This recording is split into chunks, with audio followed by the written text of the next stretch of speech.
the Blackhawks are back. The Blackhawks were poisoned and a 4-game homestand. More coming up next on this edition of Da Superfan Network.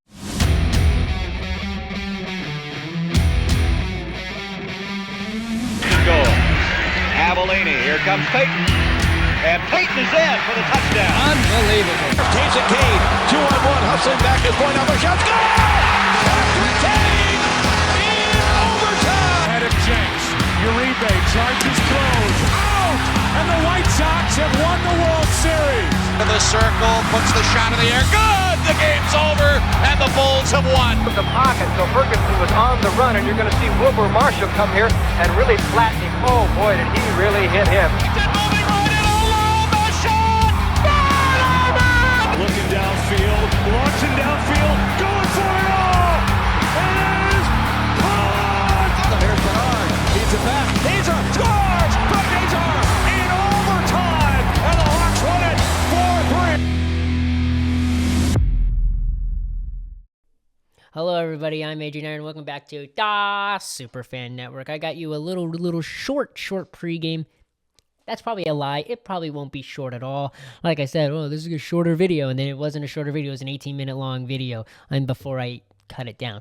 Anyway, tonight, the Blackhawks, they're healthy again. No more stomach bug, which I believe the Blues poisoned us, because there's no way. Apparently, Spencer Knight was supposed to start in that Capitals game, and then got very violently sick like a couple hours before the game, so they threw Drew Commesso in. So good on him, I guess. He didn't do the best, but he backed it up with a 3-0 shutout against Nashville. So might be some potential, and maybe he'll take over Soderblom's spot if Soderblom starts falling off. But I don't think that will happen. We won't see Drew Commesso tonight. We'll see the Blackhawks back to their normal strength as the stomach bug is gone. Apparently, Crevier, he was sick. Apparently, he lost 8 pounds, which is a big yikes. But hopefully, he's 100% healthy and ready to go. Lineup seems pretty... I've looked at the lineup before, and I'll get you that in just a second. But everything looks like it's back to normal. So hopefully, the Hawks can get it done tonight. The Hawks are starting a 4-game homestand. That's right, 4 games they will be at home. So we'll be able to hear... If they score, we'll be able to hear that beautiful goal horn. We'll get to see the great national anthem by Jim Cornelison. And we'll get to hear some Chelsea Dagger along with it. The game tonight, 8:30 Eastern at the United Center. Like I said, the Hawks are at home. The Blackhawks are 19-19-7, so they're at 500, NHL 500, and they coming off a win against Nashville on Saturday, so a little bit of a day off. They finally won the second game of a back-to-back. They didn't do well the first game because of illness, but they did good the second game. So the Blackhawks are back, full strength, ready to go, trying to get back to above 500 and trying to get that 20th win of the season. However, they're going to have to go up against a very, very tough opponent. The 22-16-7, 18-game point streak, Conner McDavid Oilers. So McDavid is on an 18-game point streak. That's his best of his career, by the way, longest of his career, by the way. So they're coming in after a loss against the Kings 2 days ago, where they lost in a shootout 4-3. This is the second matchup between these two teams, second of 3. We'll see these guys again on, look at that, my birthday. Hopefully the Hawks can get a win on my birthday, even though they'll be playing in Edmonton. It's unfortunate that we have to play at Edmonton twice, but that's okay. We should be able to compete with them. Because the last time we played them, back all the way in November 1st, when we had all of our players, we still don't have Frank Nazar, by the way, so that's a little unfortunate. Hopefully he'll be back soon. Edmonton won the game 3-2 in overtime. Like I mentioned, overtime. And that was near the beginning of the season. So right now, with a lack of Nazar, but almost completely healthy, the Hawks could possibly make a run for the money and get that home, have that home advantage, get the Chicago people on their backs, and hopefully propel them to a win. By the way, I guarantee you it won't take 30 seconds for a Green Bay sucks chant to start at the Chicago game. I guarantee you it won't take more than 30 seconds. It might not even take more than 15 seconds, if we're going to be honest. I think it will be less than 15 seconds, and that chant will start immediately. Puck drops, boom, that chant's going. But We're here for hockey today, not football. That's tomorrow's video. If you didn't see my Instagram post, Tuesday we'll have a NFL playoff picture, kind of a breakdown, give you my picks of what's going to happen. Thursday we'll have another Blackhawks pregame postgame show, and then Friday there's no sports, no Hawks, no Bears, but I have a fun video for you. I'm here strictly, and remember, I'm here to strictly entertain you. So we're gonna have a fun video, give you a little bit of my opinion, get some thoughts, something a little different than like, oh, here's some information. We're gonna have a little bit of some fun. So Friday Fun Day is as what I would like to call it. So I'll get you a video on Friday. Lots of videos. I got lots of work to do. What am I doing to myself? Anyway. So players to look out for, like I said, McDavid, he is on an 18-game point streak, trying to extend it to 19. Maybe he will, maybe he won't, so who knows. And then Bedard looking like himself again after 2 assists in Nashville. He's coming back, and maybe he'll get on the score sheet tonight, so watch out. It's always nice to watch. You always got to watch out for 98. You always got to look out for Bedard. Starting lineups for tonight.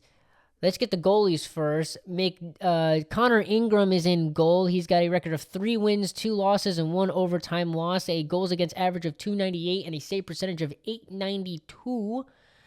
And Spencer Knight is in goal. 13 wins, 11 losses, 6 overtime losses. It goals against average .262 and a save percentage of .910. So we're going to be good in goal tonight. Starting lineups for, as of right now, it is 3:13 at the time of recording, so this might change up a little bit. McDavid and Hyman on the first line with Podkolzin, Draisaitl, and Kapanen on the second. Mangiapane, Roslovic, Savoy on the third. Janmark, Blackhawks legend, Laser, and Frederick on the fourth line. Ekholm and Bouchard are the first pairing on defense. Nurse and Emberson, and then Stasny and Rugula. The injuries. Now, there is a guy scratched. Before we get to injuries, there's a guy scratched. Howard is scratched, but he is not injured. Injuries for the Oilers, there's 3. Their usual starting goalie, the goalie that they traded Pittsburgh for, Tristan Jarry, he has a lower body injury. He's day-to-day. He's on LTIR. Jake Wallman, he's day-to-day. He's on LTIR with a lower body injury. And then Adam Henrique has an undisclosed month-to-month injury. He's on IR. For the Blackhawks, the starting lineup looks pretty much like last night.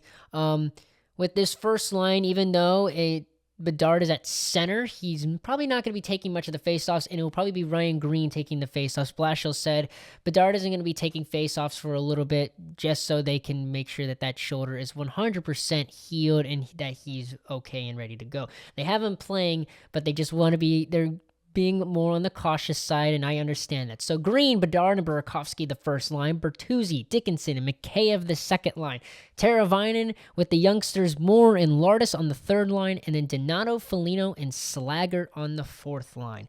Defensive pairings are back to normal with Vlasic and Krevia in the first, Kaiser and Levchinov on the second, and Grzelcyk and Murphy on the third. The players that are scratched is Doc and Lafferty, and that's kind of strange that Doc is scratch, because you want a little bit of that intensity, that little bit of physicality. So I don't understand why Doc is on the scratch. He's not injured. He's just scratched. The only injury to really note is Nazar with that jaw. He's still month to month. He'll be back around February. But that's what the lineups look like as of right now. Those might change. Anything can change before 8:30 tonight. So 8:30 Eastern time, by the way. Lots can change. No idea. I was like, oh yeah, Bedard's going to start on that. He's going to start at center, and then he started on the second line left wing, and I was completely wrong. So stuff happens. And the thing is, there's not enough time for me to be like, oh yeah, all right, let's record this with like an hour before the game and then try to get this posted before the game starts. Because usually lineups are finalized an hour before. But that's kind of hard to be like, all right, here's the final lineup. Let me get you all this information. Let me try to edit all this down as well, add the graphics and all that stuff. So, but the good thing is with a 4-game homestand, I won't have to do much with the graphics. I can just replace the one side and then screenshot. Boom, done. Easy. I don't have to do much. Keys of the game. Contain McDavid. It'd be really cool to be the team that stops his point streak, but you got to contain McDavid. The goal isn't to stop that streak. The goal is to win the game. Other keys to the game, attack the defense. The defense is not great. This defense hasn't changed that much since the Stanley Cup runs the past 2 years for the Oilers. So attack the defense, get the youngsters. I think maybe if Blashill thinks a little bit, maybe, I don't know, this might be a bad idea, because this is why I'm not the coach and I'm a guy with a microphone and a camera talking about sports instead of behind the bench. Also, I'm 20 years old. What experience do I have with hockey? Anyway, I would want Bedard, Green. I would want Bedard, Moore, Lardis on a power play line, and then throw Bertuzzi for the nasty backdoor rebounds, and then throw, like, I don't know, Levshinov or Grzelcyk or somebody to quarterback that power play. But I don't know, because it's just attacking that defense. So I don't really know. It's an experienced defense. It's just an older and slower defense. So it's kind of like the one team I mentioned who had an older defense, but I don't remember. Oh, the Blues. Yeah, that's right. The Blues. I just remembered. Yeah, it's kind of like the Blues. You got to attack them because they're older and a little bit slower, and you are the youngsters, and you can pick it up. So maybe they'll do that line. I'm not really sure. I'm not the coach. But who knows? We'll find out. But now it's time for the pick of the game. I am going to pick Conner Bedard. Yes, that is a cop-out pick, but I really think Conner Bedard's going to get on the score, get in the goal chart here. He got 2 assists and some beautiful assists, might I add. A assist to a backdoor Bertuzzi, and then an assist to Lardis, who absolutely ripped it from the middle. So I think Bedard will want to be like, hey, I'm helping you guys. I'm getting you assists. Let me score something as well to help us a little bit. So I think Bedard will get a goal tonight. If not, he'll get another assist and get on the score sheet at least. Other than that, that's all I've got for this episode of the Superfan Network. Hopefully this was a quick one. Game time, 8:30 Eastern, CHSN Network. I will get you a post game after as soon as I can. Hopefully the Hawks get a win, and then stay tuned for that future videos and that fun game on that fun little video that I'm having on Friday. So other than that, I'm AJ Nair signing off. So long. Have a good night and enjoy the game.